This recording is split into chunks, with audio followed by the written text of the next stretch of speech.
کیا ایسی صورت میں کیا لاہ عمل اختیار کیا جائے گا؟ یعنی آپ اندازہ کیجئے کہ جلد بازی میں کتنا کچا کام کیا گیا.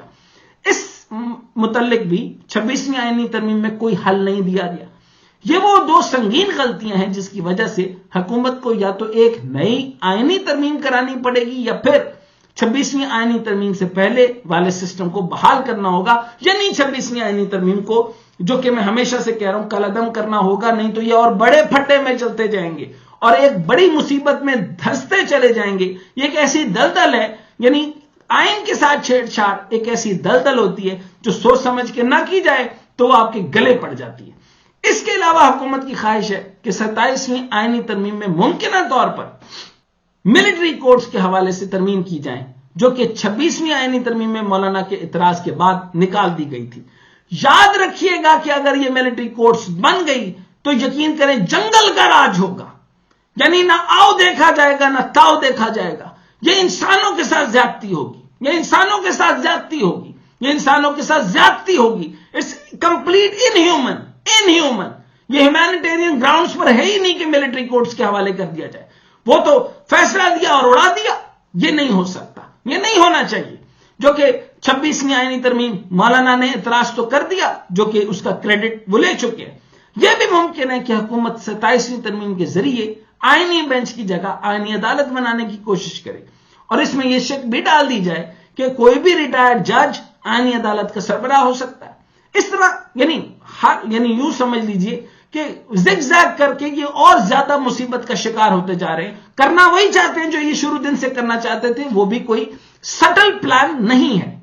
اس طرح سابق چیف جسٹس قاضی فائز عیسیٰ ریٹائرمنٹ کے بعد 2 ماہ کی چھٹیاں گزار کر آئینی عدالت کے سربراہ بن سکتے ہیں. That's another it could be possibility. It could be a possible situation کہ وہ بھی دوبارہ سے آ سکے. حکومت ایک نئی آئینی ترمیم کے ذریعے ججز کی سینیورٹی لسٹ بھی تبدیل کرنے کی خواہاں ہے.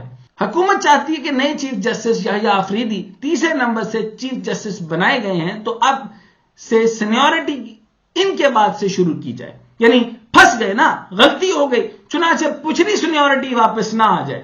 چنانچہ اب اس کا طریقہ کار کیا کیا کہ اب ان کے بعد سے سینیورٹی دیں. یہ پھنس گئے ہیں، یہ نہیں کر سکیں گے. بہرحال یعنی یحییٰ آفریدی جو ہیں تیسرے سے پہلے پر آئے تو جسٹس امین الدین خان کو سینیورٹی لسٹ میں چوتھے کے بجائے دوسرا نمبر دے دیا جائے. اس طرح جسٹس جمال مندوخیل کو 5واں نمبر دے دیا جائے. بنیادی طور پر حکومت جسٹس منصور علی شاہ اور جسٹس منیب اختر کا اثر رسوخ ختم کرنا چاہتی ہے. کام تو کیا کرے گی، ایکچوئل ختم کرنا چاہتی ہے، لیکن یہ کام ہوگا. حکومت کا یہ خیال تھا کہ شاید تیسرے نمبر کے جج کو چیف بنانے سے پہلے دونوں سینئر مستعفی ہو جائیں گے. یہی عام طور پہ ہوتا ہے، جیسے کہ آرمی میں ہوا کرتا ہے، جیسے کہ لیکن یہ یہاں نہیں ہوا. اب آرمی میں چیف آف آرمی سٹاف کی تعیناتی کے بعد اکثر ہوتا ہے، لیکن حکومت کی ان امیدوں پر پانی پھر گیا. یہ ججز ہیں، یہ سوچتے ہیں اور یہ سوچ کر ایکا کرتے ہیں، یہ ایک ہی جگہ سے پڑھتے ہیں اور یہ سارے کے سارے اعلیٰ تعلیم یافتہ ہیں، دماغ بھی ان کے چلتے ہیں. کیونکہ نہ تو جسٹس منصور علی شاہ مستعفی ہوئے اور نہ ہی جسٹس منیب، یعنی ان کی جو چال تھی ان پر انہوں نے پلٹا دی. دوسری بات، حکومت کا عدلیہ اور پاک فوج جیسے 2 اداروں پر تقابل کرنا ہی غلط ہے.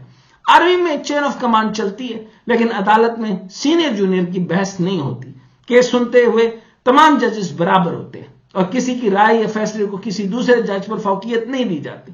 یعنی chain of command is entirely different from the military command, بلکہ وہ رائے فیصلہ برابری کی بنیاد پر ہوتا ہے. یعنی جس نے بھی ایکسٹرا نوٹ لکھنا ہے اس کی بھی اہمیت ہوتی ہے، جس کا جو فیصلہ ہے اس کی بھی اہمیت ہے. 27ویں آئینی ترمیم میں ممکنہ طور پر پھر سے ججز کے تبادلے یا روٹیشن کی شک بھی ہو سکتی ہے، جو پچھلے میں وہ چاہتے تھے اور نہیں ہوئی. چنانچہ اس طرح نئے تعینات ہونے والے چیف جسٹس یحییٰ آفریدی کے جسٹس منیب اختر کو سپریم کورٹ کے پریکٹس اینڈ پروسیجر کمیٹی کا رکن بنانے کے فیصلے نے ایک نئی بحث چھیڑ دی. حکومت اس فیصلے سے اس حوالے سے اضطراب کا شکار ہے، کیونکہ پھر سے 2 ججز کی اکثریت سے اس کمیٹی کے ارکان وہ بن چکے ہیں جنہیں حکومت پسند نہیں کرتی. اس لیے یہ اندیا دیا جا رہا ہے کہ رواں ہفتے میں حکومت شاید پریکٹس اینڈ پروسیجر ایکٹ میں تبدیلی کرے گی اور کمیٹی میں 3 ججز کی جگہ 5 ججز کو شامل کرنے کا قانون سادہ اکثریت سے منظور کروائے گی. اس میں حکومت کا مقصد یہ ہے کہ ججز کمیٹی میں جسٹس امین الدین خان اور جسٹس جمال مندوخیل کو شامل کر کے کمیٹی کا تناسب اپنے حق میں کیا جائے۔ اس طرح اب اطلاعات یہ بھی ہیں کہ حکومت سپریم کورٹ میں جج کی تعداد میں اضافے کے معاملے پر قومی اسمبلی میں ایک بل جمعے کے روز پیش کرنے جا رہی ہے، جس میں سپریم کورٹ ججز کی تعداد 17 سے بڑھا کر 23 کی جائے گی۔ اس بل کو پیش کرنے کے لیے قومی اسمبلی کے اجلاس میں جمعہ تک توسیع کر دی گئی۔ ترمیم شدہ شیڈول کے مطابق اجلاس آج ختم ہو جانا تھا، لیکن اب یہ جمعہ تک جاری رہے گا۔ یہاں آپ کو یہ بھی بتا دیں کہ یہ بل حکومتی رکن بیرسٹر دانیال چودھری پہلے ہی پیش کر چکے۔ اس بل کو حکومت اون کر چکی ہے، اس لیے اس بات کا کبھی امکان ہے کہ حکومت جمعہ کے دن اس بل کی منظوری دے دے۔ حکومت 27ویں آئینی ترمیم لانے کے چکر میں ہے، لیکن یہاں آپ کو ایک خبر اور حکومت کو ایک مشورہ بھی دیتا چلوں، وہ 27ویں آئینی ترمیم لانے کا دل سے خیال نکال دیں، پہلے 26ویں آئینی ترمیم بچانے کی فکر کریں، کیونکہ اطلاعات یہ ہیں کہ سپریم کورٹ سے 26ویں آئینی ترمیم کو بنیادی حقوق سے متصادم قرار دینے کی تمام تیاریاں مکمل کر لی گئی ہیں، which is very good۔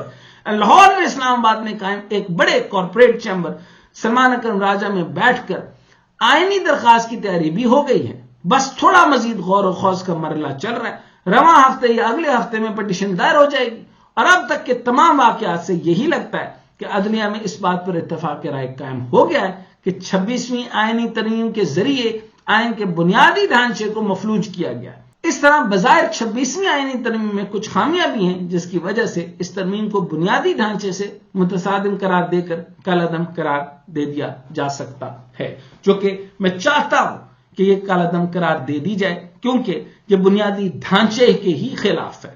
اور اگر یہ ایسے ہی چلتا رہا تو 26ویں، 27ویں، 28ویں، جب تک کہ وہ پیور ڈکٹیٹوریل لا، اپنا ڈریکونین لا نہیں لے آتے، تب تک وہ رکیں گے نہیں۔ چنانچہ اس کو ابھی سے کالعدم قرار دے دیا جائے تو بہتر ہے۔